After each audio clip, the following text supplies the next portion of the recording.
हिंदुस्थानाचे आराध्य दैवत छत्रपती शिवाजी महाराज ज्यांनी शिवरायाला घडवले वाढवले त्या राजमाता राष्ट्रमाता महासाहेब जिजाऊ ज्यांनी लिहिलेल्या संविधानावर संपूर्ण देशाची व्यवस्था चालते ते विश्वरत्न भारतरत्न डॉक्टर बाबासाहेब आंबेडकर या सर्व महामानवांना व त्यांच्या विचारांना वंदन करून मी माझ्या भाषणाला सुरुवात करते.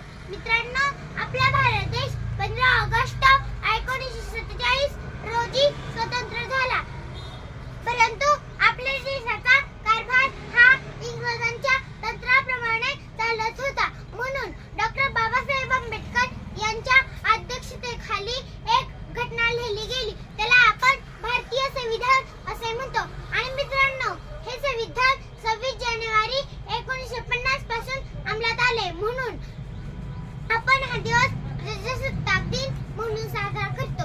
एवढे बोलून मी माझे भाषण संपवते. जय हिंद, जय महाराष्ट्र. ओके, तर मित्रांनो, ही आपली श्रद्धा उर्फ खुशी.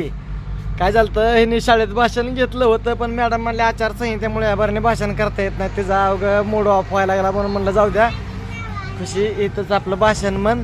तर मित्रांनो बघा, लाईक करा, फॉलो करा.